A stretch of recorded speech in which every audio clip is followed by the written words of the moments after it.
Третья обязанность – забота о близких мужа. Благонравные женщины ни в коем случае не будут допускать разлада в отношениях с отцом и матерью мужа, его детьми, его братьями, сестрами и друзьями, сколько бы их ни было. Это означает необходимость быть приветливой к ним, друзей мужа принимать как друзей, врагов как врагов. И напротив, если жена в душе своей признает его друзей за врагов, а врагов за друзей, она находится в явном заблуждении.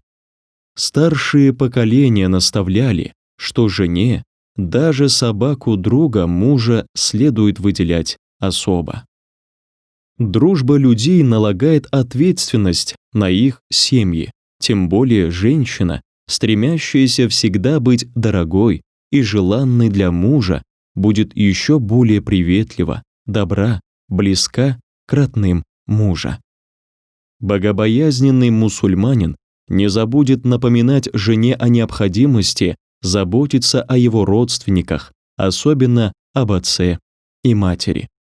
И если вдруг муж из-за своей невоспитанности или бессердечия не оказывает должного внимания своим родным, благонравная женщина не только сама будет стремиться быть близкой к ним, но и будет стараться призвать супруга уважать родственников. По нормам шариата так велики права соседей, близость которых обусловлена лишь общим забором и сопредельностью домов. Тогда подумайте, какими громадными должны быть уважение и почтение между родственниками по крови и плоти. Отсюда следует, что женщина должна растить и воспитывать приемных детей мужа как своих родных. Благочестивая женщина этим заслуживает милость и довольство Всевышнего Аллаха, а также благодарность своего супруга. Каким бы жестоким и грубым не был некий отец, он не стерпит оскорбления своих детей кем-либо. Недопустимо также и то, что отец не вмешивается, когда мачеха измывается над его родными детьми. Он или не любит их, или же любит ее больше своих детей. Но есть в этом явлении оборотная сторона. Иногда отец из-за своей любви к новой жене не обращает внимания на то, как дитя его страдает от жестоких слов, колких взглядов и беспощадных кулаков мачехи. Разве нет? Кто слышит плач сироты? Кто видит слезы, сбегающие из его глаз? Несомненно, это бывает. И придет особый день расчета, когда эта женщина будет спрошена за каждое свое деяние, большое и малое, за каждое отдельно будет давать ответ.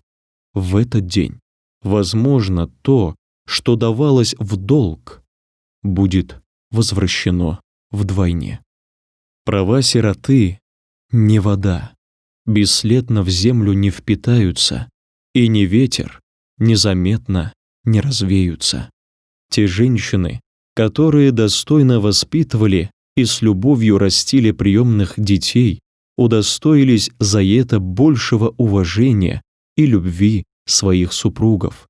Это очевидно для любой женщины, видевшей, как бывают жестокие некоторые мачехи к детям своего мужа. Притеснение и безжалостное отношение к сиротам – большой грех. Это относится не только к женщинам, воспитывающим приемных детей, а также к отчимам, опекунам и воспитателям. Из слов пророка Мухаммада, мир ему и благословение Всевышнего, известно следующее.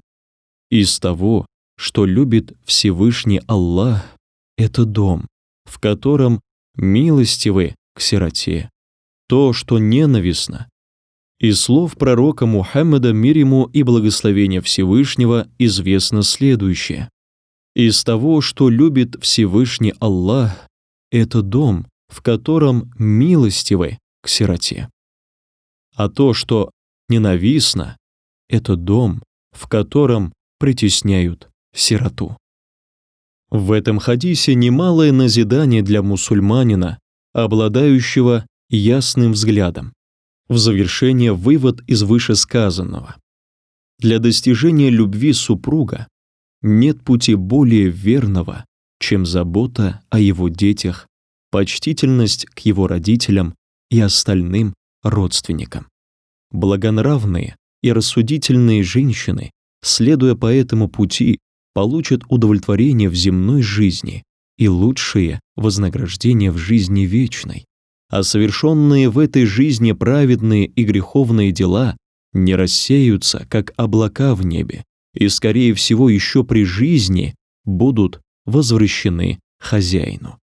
Тот, кто заботился об отце и матери, несомненно, не останется без заботы своего собственного ребенка. Если женщина из-за своего нежелания заботиться о свекре или свекрови отлучила мужа от его родителей, то же самое в свое время придется претерпеть и ей от жены своего сына. Ведь что посеешь, то и пожнешь.